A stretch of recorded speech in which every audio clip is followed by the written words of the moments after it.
What's up guys, welcome back to Mainly Movies, the channel where we talk about, well, mainly movies. So this is a new segment on my channel called Is It Really That Bad, where we determine whether a low-scoring movie really is that bad.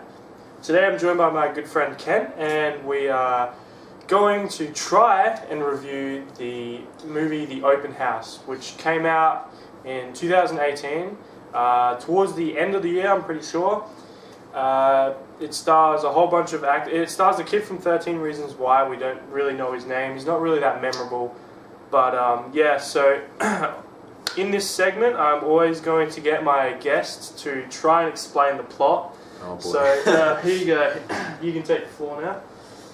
Alright, well basically the movie starts off with this family of three. They've got a kid, you've got the mother, and you've got the father.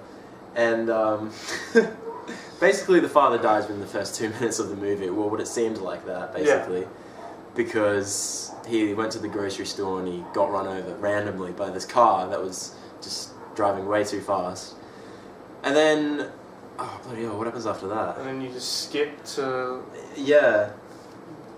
Whatever, just skips to them moving to something. A house. Yeah, the mother has a sister who owns this house, and I think they can stay there for a few days because it's an open house or something like that, and they've moved up there to the mountains where it's all like cold and shit, and some spooky stuff starts to happen. Doors open That's never explained. Yeah. Doors open randomly, and like there's bumps and thuds in the night, and I don't know. It basically ends up there's some guy getting in the house and ends up killing him. That's it. That's the whole plot. So that's the premise of The Open House. It's a movie that like it has setups but no payoffs. Exactly. There's so many things in this movie that like are left unanswered.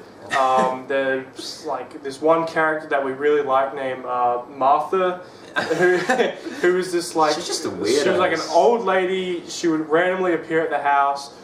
One scene in particular, she gets crazy because they're not taking care of the house or something like that. Yeah, she thinks that she still lives there or something. Like, and what are you doing in my property? And then it never gets explained. No. You've got the. You've got that Chris guy that was the Chris guy, a bit weird at the start. He was probably the most normal character in the whole film. And other than that, but I guess if we are trying to do sort of like a review on this, we got to go into the positives first. Not many. Exactly. There was the cinematography was. Actually, no, that was quite boring. It was very generic, there was a lot of shots there. It was only like one or two different angles throughout a 2 minute, 3 minute talking scene. So like, just didn't feel very fresh, and it was just very boring to watch. You know, even the conversations were boring. You know, the conversations were really boring. The one in particular at the start with the sister. Yeah. At like I'm guessing it was the funeral, of the father.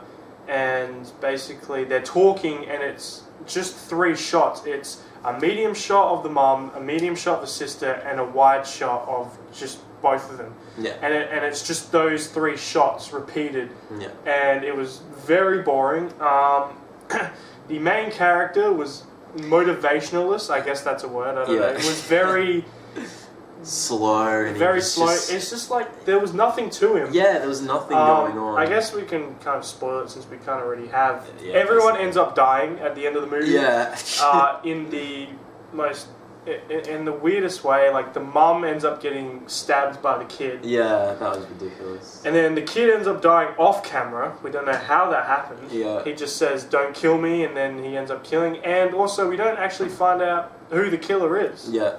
Absolutely no idea. You get to see his face blurred out in some segments, but like we pieced together that was probably the guy that fixed the heater. Yeah, there was a guy who fixed the heater, and he's been to the house before, so that explains how he knows his way around. But like, yeah, there was a lot of scenes. I at least thought this movie was going to be like bad. That it's funny.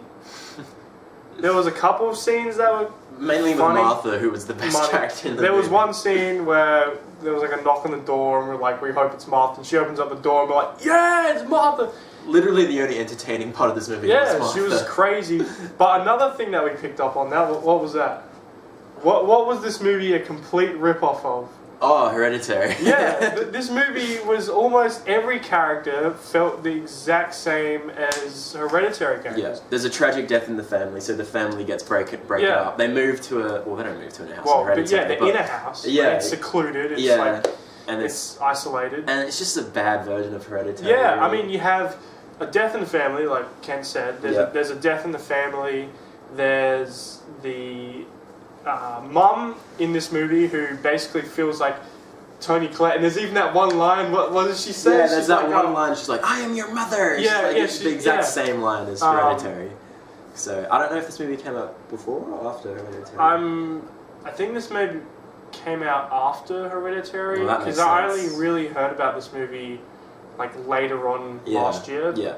And Hereditary came out like what, mid to start of last year. Yeah. But even the main character in this movie feels like he's trying to be the kid from well, not trying to be, but they have the same sort of like motives, I guess. Yeah, the kid in Hereditary didn't know what was going on. Yeah. And same with this kid. He just goes around his day. He does his runs. Something spooky happens in his house. They keep going down to the basement. Yeah. This movie is very Repetitive, you know. repetitive and predictable. Yeah, predictable. There was one scene I remember when I said to you, because she's like flicking through these photos. Yeah. And I even said to you, there's going to be a photo of like them asleep or something. And there was. Of It course. was like, in every movie. there was that.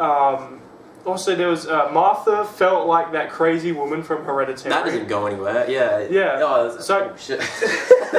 I guess we should like kind of go in order of what happened in the movie. So, Yeah. like we said, the opening is the dad dying. Yep, that's right. He dies so suddenly. Yeah, and it happens like that. Like we said, it kind of feels like the movie The Ritual, which is another Netflix original film, which is 10 times better than this film. If you want to see a good horror movie, just watch The Ritual. That is a fantastic movie. But you got, so the dad dies. and you barely know anything about Yeah, him. They have a conversation Yeah. later. Okay, we're jumping ahead again, so I guess we'll come to that later. Yeah. So yeah, after that, the sister mentions the house. They go there, and like the movie, like the title of the movie is The Open House, and which is confusing to us. Maybe we didn't listen to what actually happened, but there was only one scene where they show like people walking around the house, looking at the house to buy it, Yeah. or I'm guessing to buy it. I'm pretty sure. Yeah.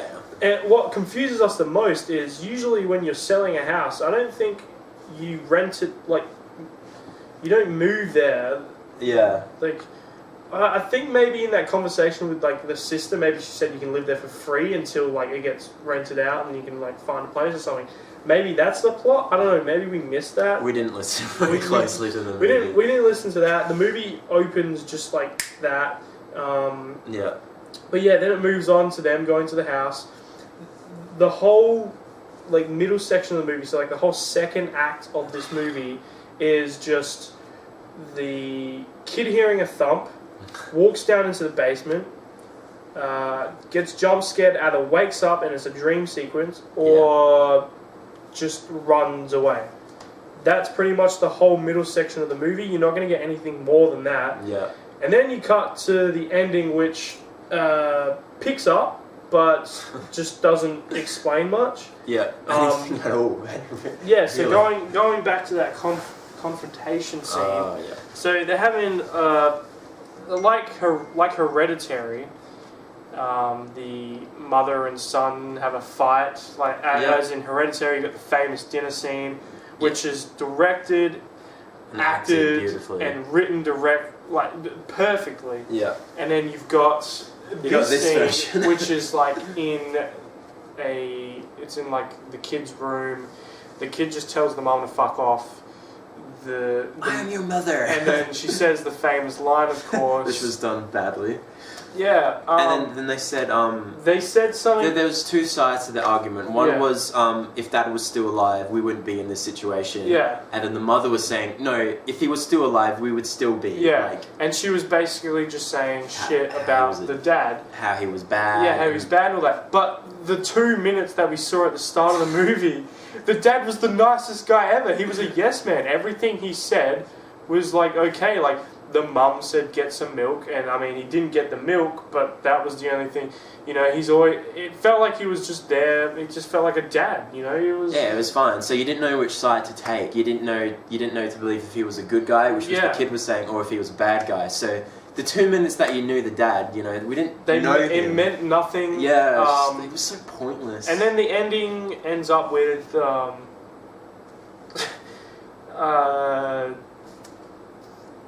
I don't know how they.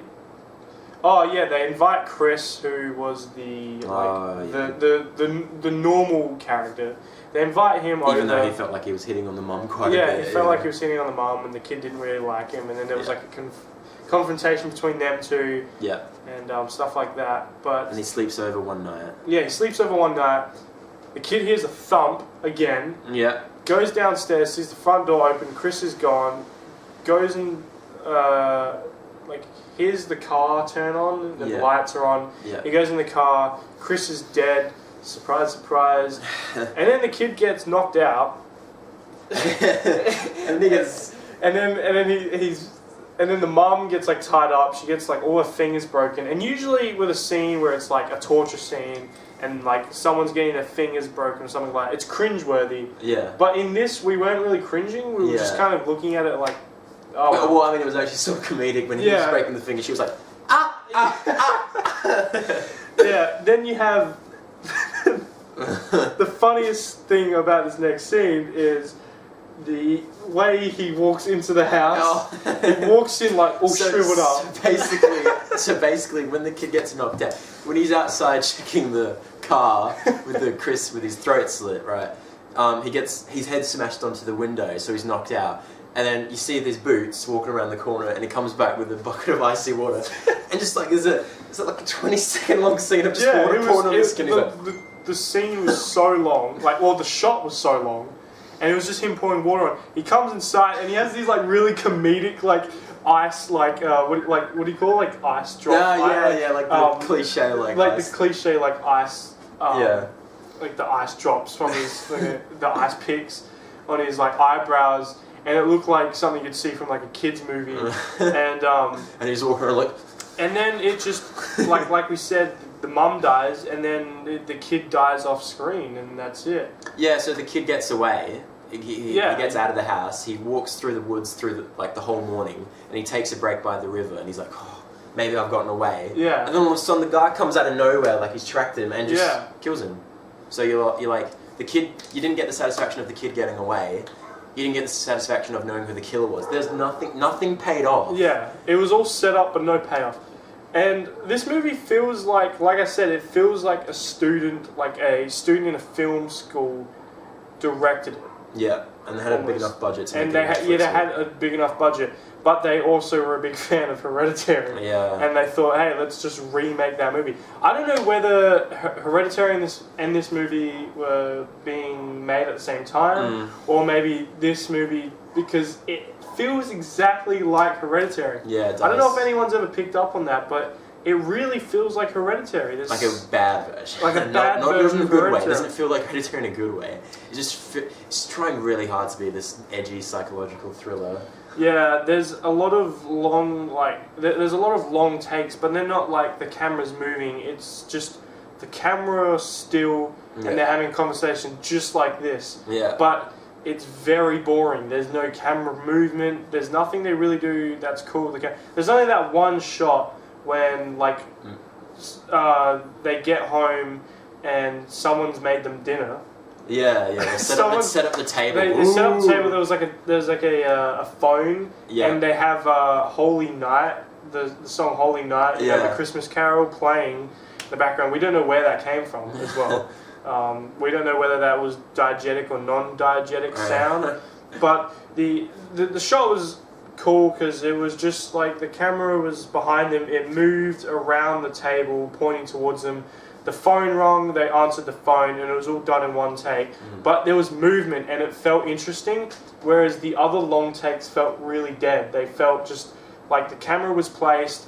The people behind the camera were like, "Okay, I'm going to get a sandwich." Yeah. They walk off. They're eating something, and they're just watching it happen. Yeah, exactly. And they couldn't really be stuffed, like moving the camera around, doing cool things with the camera. Yeah.